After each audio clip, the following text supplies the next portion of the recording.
کبھی آپ خیال کرتے ہیں کہ صحبت کا کتنا زیادہ اہتمام دنیا میں بھی ہوتا ہے؟ جب رشتے کی بات آتی ہے، لڑکی کی تو خوبصورتی اس کے گھر میں جا کر دیکھتے ہیں، لیکن لڑکے کے لیے جو سب سے پہلی چیز دیکھی جاتی ہے اس کی صحبت دیکھی جاتی ہے۔ یہی دیکھا جاتا ہے کہ وہ کن لوگوں کے ساتھ اٹھتا بیٹھتا ہے، اس کی دوستی یاری کس کے ساتھ ہے۔ اسی پر لوگ اس کو پرکھ لیتے ہیں۔ اگر اس کی دوستی یاری اچھے لوگوں کے ساتھ ہے تو اس کا معیار بلند مانا جاتا ہے کہ نہیں، اچھا لڑکا ہے، خود بھی پابند ہے اور اس کے دوستوں میں یاروں میں سب جو ہے پابند لوگ ہیں، نمازی لوگ ہیں، یہی کہا جاتا ہے، تعریف میں یہی کہا جاتا ہے۔ اور خود اچھا ہے لیکن اگر غلط سنگت میں رہتا ہو تو اس کے اوپر ایک دھبا لگ جاتا ہے اور یہی اس کے رشتے کو توڑنے کا سبب بن جاتا ہے۔ سب یہ کہتے ہیں نہیں، اس کی تو سنگت بہت بری ہے، برے لوگوں کے ساتھ رہتا ہے۔ تو آپ اندازہ کریں کہ دنیا میں صحبت کا اتنا بڑا اثر ہے تو پھر آخرت میں اس کا بہت زیادہ اہتمام ہوگا، دیکھا جائے گا۔ حتیٰ کہ مرنے کے بعد نبی پاک صلی اللہ تعالیٰ علیہ وسلم نے یہ بھی ارشاد فرمایا، اپنی میتوں کو جب قبرستان میں دفن کرو تو اچھوں کے بغل میں دفن کرو، یا اپنے لیے تم دفن کی جگہ منتخب کرتے ہو۔ ویسے تو کسی کو خبر نہیں ہے کہ کون کہاں مرنے والا ہے، لیکن اگر اتفاق ایسا آیا یا وصیت کر رہے ہو تو ایسی جگہ دفن ہونے کی نصیحت کرو جہاں اللہ والے آرام کر رہے ہو۔ کیوں؟ صحبت کا اثر مرنے کے بعد بھی ہے، قبروں کے بعد بھی۔ میں مرشد گرامی حضور تاج الشریعہ رحمۃ اللہ تعالی علیہ کی وصیت کو بتاتا ہوں۔ آپ نے فرمایا تھا اپنی زندگی میں، اگر کہیں میرا انتقال ہو جائے سفر کے دوران تو وہیں کسی اللہ کے ولی کے آستانے پر یا کہیں قریب میں جگہ مل جائے مجھے دفن کر دینا۔ یہ نصیحت، یہ وصیت اپنی زندگی میں کیا تھا، جہاں کہیں اللہ والے ہوں وہاں پر ہمیں دفن کر دیں۔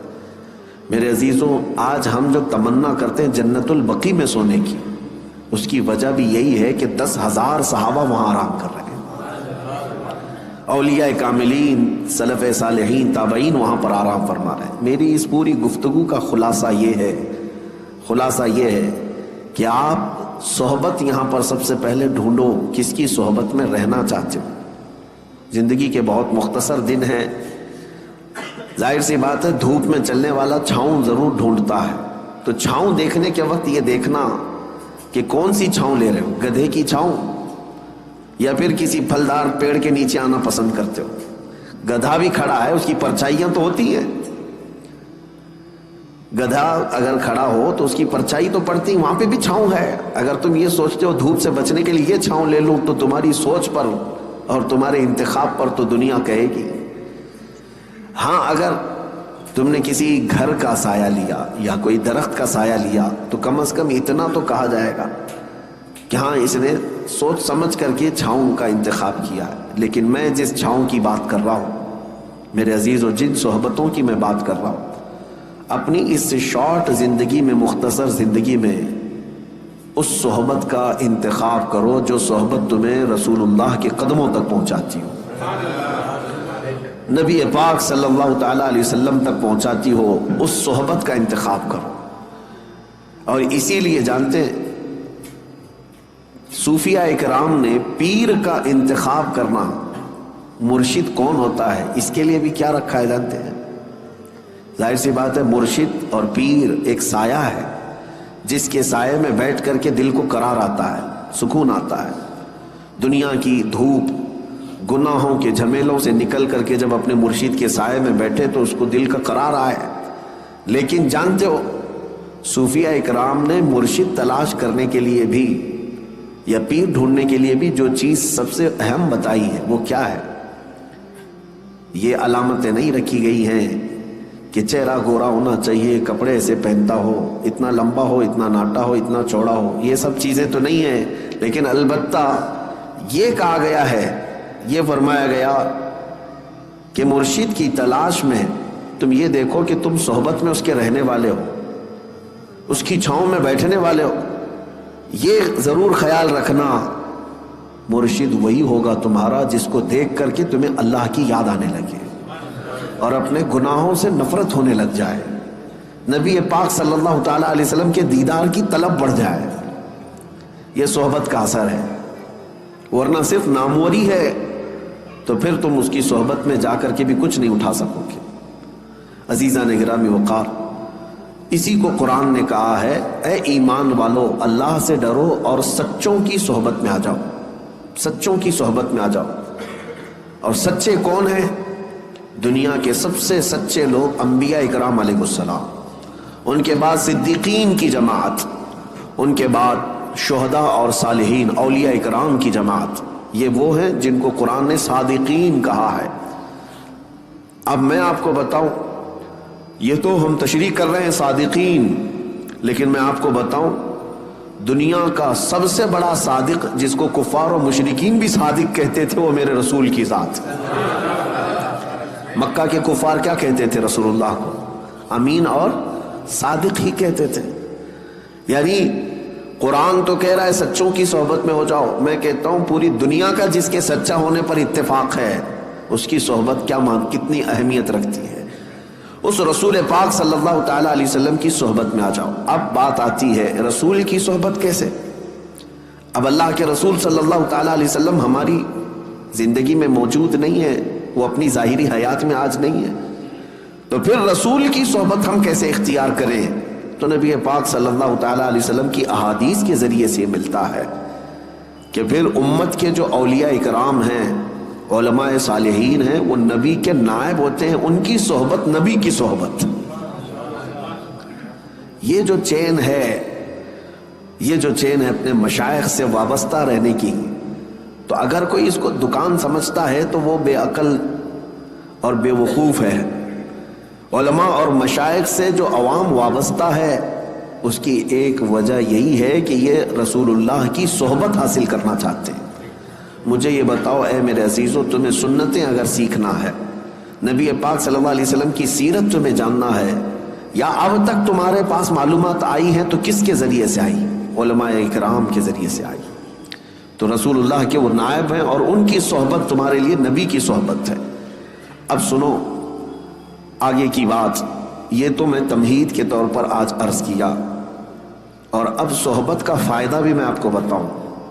صحبت کا فائدہ، جس کی صحبت میں رہتے ہو ویسا ہی اثر بھی پیدا ہوتا ہے۔ ہاں، جس کی صحبت میں رہتے ہو ویسا ہی اثر پیدا ہوتا ہے۔ بلکہ تو یہ محاورہ مشہور ہے، خربوز کو دیکھ کر خربوز رنگ پکڑ لیتا ہے۔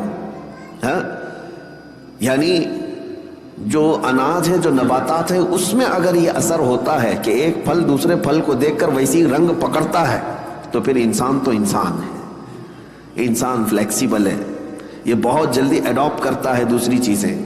اسی لیے ہم نے دیکھا ہے شہروں کے بچے کیسے ہوتے ہیں، گاؤں کے بچے کیسے ہوتے ہیں، بہت فرق ہے۔ عرب کے بچے کیسے، امریکہ کے بچے کیسے، کیوں؟ بچے کیا ماں کے پیٹ سے سب سیکھ کر کے آئے؟ نہیں، یہ سارا ان کے اوپر صحبتوں کا اثر ہے۔ یہ جس سائے میں رہتے ہیں بچے وہی اڈاپٹ کرتے ہیں۔ اب ان بچوں کی بولی جیسی ہی زبان کھلتی ہے، کون سی باتیں کرتے ہیں؟ کون سی باتیں کرتے ہیں؟ یہ آسمان سے کوئی زبان لے کر کے آئے؟ نہیں، یہ جس سائے کے اندر رہ رہے ہیں، آپ کو جیسا بولتے ہوئے دیکھا ویسی ہی ان کی بھی زبان کھل گئی، وہی جملے، وہی الفاظ، وہی زبان۔ جس گھر میں گالی گلوچ ہو رہی تھی تو بچے کوئی اندازہ نہیں گالی گلوچ کیا ہوتی ہے، لیکن اس کو خیریت سمجھ کر کے گالی ہی دیتا ہے۔ کسی کو وش کرنے کے لیے بھی وہ گالی ہی دیتا ہے، کیونکہ اس نے ماحول ویسا حاصل کیا ہے۔ اور جن بچوں کے گھر دینی ماحول میں ڈھلے ہوئے ہیں ان بچوں کی زبان پر بھی اثر نظر آتا ہے۔ یہ تو ظاہری اثر ہوا، باطنی اثر بھی بہت زیادہ ہوا کرتا ہے۔ جو جس کی صحبت میں رہتا ہے ویسا ہی رنگ پکڑتا ہے، ویسی رنگ پکڑتا ہے۔ میں آپ کو بتاؤں، سیدی اعلیٰ حضرت امام اہل سنت فاضل بریلوی رضی اللہ تعالیٰ جب ماررہ مطہرہ تشریف لے گئے تھے، اس وقت وہ جوان تھے، 20-22 سال کی عمر ہوگی، اور ان کے پیر و مرشد کی عمر 80 کے اوپر تھی، غالباً عمر زیادہ ہو چکی تھی۔ بیعت ہونے کے لیے گئے تھے اعلیٰ حضرت، اور ماررہ کے اس بزرگ کے پاس جن کو خاتم الاکابر سید آل رسول احمدی مارروی رحمۃ اللہ علیہ کہا جاتا ہے۔ اولیاء اکرام میں ایک سند ہے ان کی، حضرت سید آل رسول مارروی کی۔ جب ماررہ مطہرہ اعلیٰ حضرت گئے، وہاں پر تو حال یہ تھا کہ سید آل رسول مارروی رحمۃ اللہ علیہ مرید تو کرتے تھے، لیکن خلافت کا معاملہ بہت الگ تھا۔ ہر کسی کو خلافت کا پٹا نہیں ڈال دیا جاتا تھا، کسی کو 10 سال 12 سال مجاہدے کرواتے وہاں خانقاہ میں رکھ کر پھر خلافت دیتے تھے۔ لیکن اعلیٰ حضرت جب گئے تھے، وہ کمرہ آج بھی وہاں مہررہ میں موجود ہے، جس حجرے کے اندر اعلیٰ حضرت اور ان کے پیر و مرشد صرف 2 ہی لوگ بیٹھے تھے، بیعت کیے، مرید تو ہوئے، اور پیر و مرشد نے ساری خلافتیں اسی مجلس میں دی۔ اب جو بات میں کہنے جا رہا ہوں وہ توجہ، 22 سال کا نوجوان امام اہل سنت احمد رضا خان اور 80 سال سے زیادہ کے بزرگ حضرت سید آل رسول مارروی رحمۃ اللہ علیہ، 20 سال اور 80 سال میں فرق ہے کہ نہیں ہے؟ جوان کیسا دکھتا ہے، بوڑھا کیسا دکھتا ہے؟ اعلیٰ حضرت جب وہاں پر بیعت کر کے خلافتیں لے کر کے جب حجرے سے باہر نکلے، دروازہ کھلا تو بہت سے لوگ باہر کھڑے تھے، سیدی آل رسول مارروی رحمۃ اللہ علیہ کے مریدین، وہاں علماء اور صلحاء بہت سارے موجود تھے۔ دروازہ جیسے کھلا، پیر اور مرید دونوں باہر آ رہے تھے۔ اب سنیے جو بات میں کہہ رہا ہوں، تاریخ میں لکھا گیا ہے کہ سبوں نے کہا کہ دیکھ کر کے یہ اندازہ نہیں ہو رہا تھا، دونوں کی شباہت ایک سی لگ رہی تھی، دونوں کی شباہت ایک جیسی لگ رہی تھی۔ یہ چند لمحوں کی صحبت مرشد کی 22 سال کے جوان کو خاتم الاکابر کی شباہت عطا کرتی ہے۔ یہ باطنی صحبت ہے، یہ باطنی صحبت ہے۔ اور صحبت کا اثر میں آپ کو بتاؤں، بد ہے تو کیا ہوا، صحبت اچھوں کی ہو۔ اسی لیے اعلیٰ حضرت نے کیا کہا ہے، کیسے آقاؤں کا بندہ ہوں رضا، بول بالے میری سرکاروں کے۔ میرے عزیزوں، سلطان الاولیاء غوث العظم دستگیر رضی اللہ تعالیٰ عنہ کا ماہ مبارکہ چل رہا ہے۔ 2 باتیں عرض کروں گا میں آج آپ کے درمیان، صرف اور صرف برکت حاصل کرنے کے لیے آیا ہوں، کافی دن ہو گئے تھے۔ 2 چیزیں مشہور ہیں غوث پاک کی زندگی کے واقعات میں، بہت سارے کرامات بہت سارے ہیں، اس میں سے 2 میں آپ کے سامنے رکھتا ہوں۔ ایک بار اپنی خانقاہ میں سلطان الاولیاء سیدنا عبد القادر جیلانی رضی اللہ تعالیٰ عنہ آرام فرما رہے ہیں اور محو خواب ہیں، اور آپ کو سوتے ہوئے دیکھ کر کے ایک چور اندر داخل ہوا۔ مشہور ہے، اس چیز کو آپ نے سنا ہے۔ وہ چور آپ کا جبہ چرانے آیا تھا۔ سنا ہے کہ غوث پاک کا جبہ بڑا قیمتی ہوتا تھا، ایک بار چوری کر لے تو پھر پوری زندگی اس کی چل پڑے، کافی قیمتی ہوتا تھا۔ تو چور اندر داخل ہوا، ابھی وہ جبہ ہاتھ میں اٹھایا ہی تھا کہ دروازے پر دستک ہو گئی۔ تو غوث پاک رضی اللہ تعالیٰ عنہ نے آنکھیں کھولے بغیر کہا آ جائیے اندر۔ دروازہ کھولا، اندر آئے ایک صاحب۔ وہ کون تھے؟ حضرت خضر علیہ السلام تھے۔ حضرت خضر علیہ السلام آئے اور کہا سیدی، کس سے؟ حضرت شیخ عبد القادر جیلانی رضی اللہ تعالیٰ عنہ سے کہا بصرہ کے یا کسی شہر کے قطب کا انتقال ہو گیا، وہاں پر قطب اب کون ہوگا؟ یہ تعینات جو ہوتے ہیں، ہر شہر میں ایک قطب ہوتا ہے اللہ کا، ایک ولی ہوتا ہے۔ یہ غوث العظم دستگیر رضی اللہ تعالیٰ عنہ کے زمانے میں تصرف اللہ نے ان کو عطا کیا تھا۔ حضرت خضر علیہ السلام ان سے پوچھتے ہیں کہ اس شہر کا قطب کون ہوگا؟ غوث پاک رحمۃ اللہ تعالیٰ علیہ آنکھیں کھولے بغیر کہتے ہیں وہ دروازے کے پیچھے کھڑے، انہیں لے جائیے۔ جو جبہ ہاتھ میں پکڑے ہوئے کھڑا تھا کہ اب پکڑا جاؤں، اب پکڑا جاؤں، اب پکڑا جاؤں گا، اور آنکھیں کھولے بغیر پیرانے پیر نے کہا وہ دروازے کے پیچھے جو کھڑے ان کو لے جائیے۔ حضرت خضر علیہ السلام نے دروازہ کھینچا تو دیکھا ایک سادہ سا آدمی ہے، جبہ ہاتھ میں اٹھایا ہوا ہے اور تھر تھر کانپ رہا ہے۔ کہا کہ چلیے مبارک ہو، اللہ نے آپ کو قطبیت عطا کی، اسی لیے کہ شیخ عبد القادر جیلانی کی زبان سے نکلا ہے، چلیے ہمارے ساتھ۔ اب وہ شخص حیرت میں تھا کہ میرے ساتھ کہیں کوئی مذاق نہ ہو رہا، اور وہ دوڑتے ہوئے پھر غوث پاک کے قدموں میں آیا، کہا روتے ہوئے مجھے معاف کریں، مجھے معاف کریں، کیا یہ میرے ساتھ کوئی مذاق تو نہیں؟ غوث پاک رضی اللہ تعالیٰ عنہ نے فرمایا شیخ عبد القادر جیلانی کو اللہ نے یہ طاقت عطا کی ہے کہ وہ جو زبان سے نکالے اللہ اس کو پورا کر کے رہتا ہے۔ کہا کہ میں یہاں کس غرض سے آیا تھا آپ کو پتا ہے؟ میرے ہاتھ میں آپ کا اٹھایا ہوا جبہ تھا. غوث پاک رضی اللہ تعالیٰ عنہ نے فرمایا سب ہمیں پتہ ہے، اور ہم چاہتے ہیں کہ تمہارے اس منصب کو، تمہاری اس ڈیوٹی کو بدل کر کے دوسری ڈیوٹی دے دی جائے.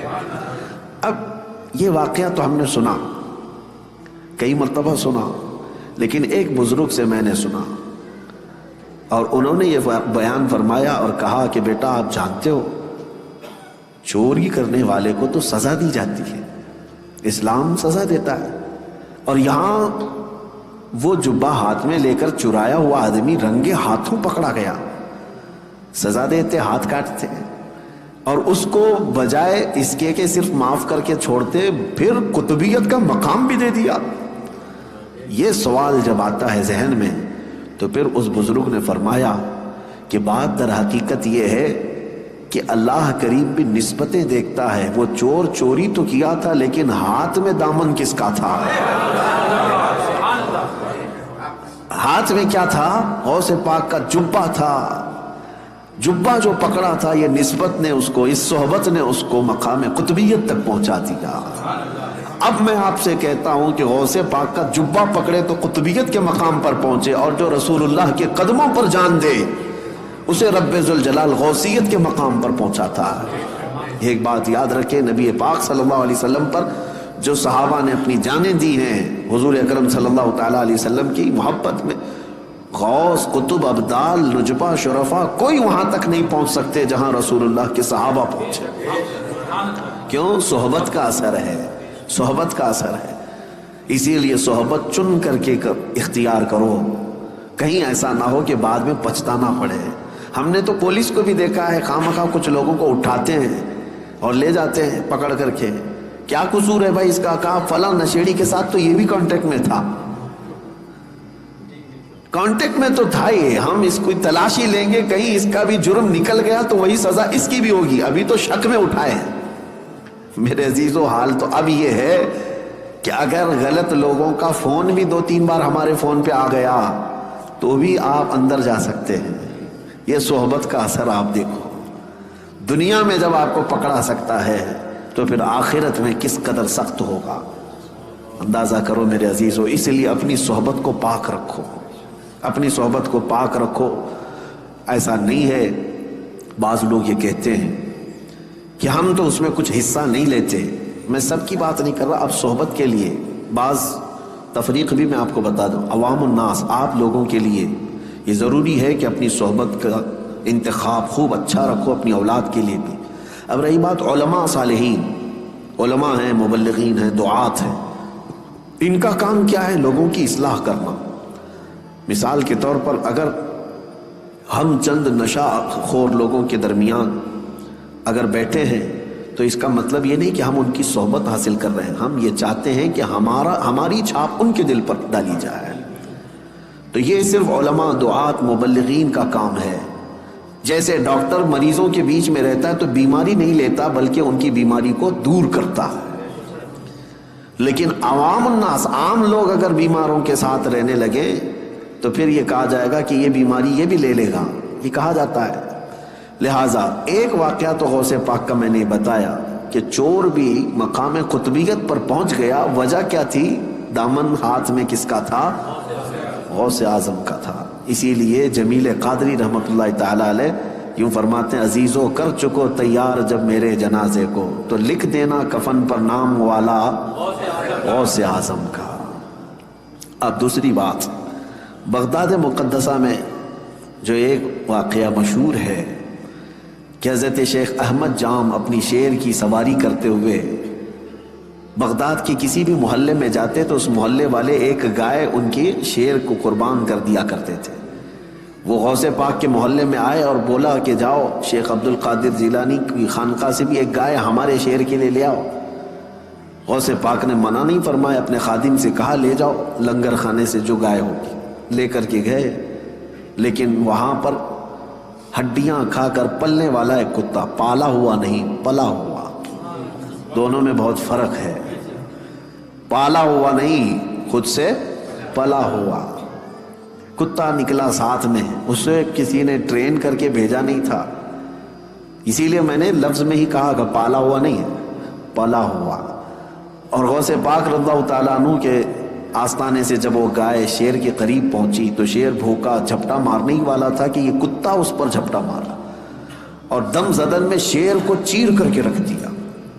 یہ شاید واقعہ ایسا پہلا ہوگا کہ ایک کمزور کتا جنگل کے راجا پر بھاری ہو گیا ہو. اب تک ہم سنتے یہی آئے تھے کہ جانوروں میں شیر جو ہے راجا ہوتا ہے، لیکن یہاں راجا کا باجا ختم ہو گیا.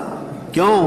غوث پاک رضی اللہ تعالیٰ عنہ کے محلے میں آیا اور کتا جو ہے شیر کو پھاڑ کر 2 ٹکڑوں میں بدل دیا. دنیا نے اس منظر کو دیکھا اور اعلیٰ حضرت نے فرمایا کیا دبے جس پہ حمایت کا ہو پنجہ تیرا، شیر کو خاطر میں لاتا نہیں کتا تیرا. اب یہاں پر مسئلہ یہ ہے، شیر شیر ہی تھا وہ اور کتا کتا ہی تھا، اور اصول آج بھی وہی ہے کہ شیر ہی بھاری ہوتا ہے، لیکن یہ اصول اس جگہ ٹوٹ جاتا ہے جہاں کتے کی نسبت دربار غوث سے ہو جائے. اب میں آپ کو یہ کہتا ہوں کہ کتا ہے، کتے پالنے کی ہمارے ہاں شریعت میں اس کا حکم نہیں ہے. بعض مقامات ایسے ہیں جیسے کھیتی باڑی یا حفاظت کے لیے ان کو شریعت نے مستثنا رکھا ہے. جس جانور کو ہم پالتے بھی نہیں، خود سے گھروں کے پاس بیٹھ کر پل جاتا ہو، بیٹھ کر کے پل جاتا ہو، اس کتے کو کا حال یہ ہے کہ دربار غوث کے سائے میں بیٹھا کرتا تھا، غوث پاک کے آستانے کے سائے میں بیٹھا کرتا تھا، اور طاقت کا حال یہ ہے کہ جنگل کے راجا کو بھی پھاڑ کے رکھ سکتا ہے. یہ صحبت کا اثر ہے، یہ صحبت کا اثر ہے. اب دوسری بات میری یہ توجہ سے سنو، دوسری بات یہ سنو کہ غوث پاک کے دسترخوان پر پڑے ہوئے ٹکڑے یا پھینکے ہوئے ٹکڑے کھا کر پالا ہوا نہیں بلکہ پلا ہوا کتا شیر پر بھاری ہو سکتا ہے. اب سوچو کہ غوث پاک نے جس کو پالا ہو، پلا ہوا نہیں بلکہ غوث پاک کے ہاں پالا ہوا، اور وہ بھی کتا نہیں، کوئی وقت کا عالم دین ہو تو پھر وہ اپنے زمانے کا مجدد اعظم بن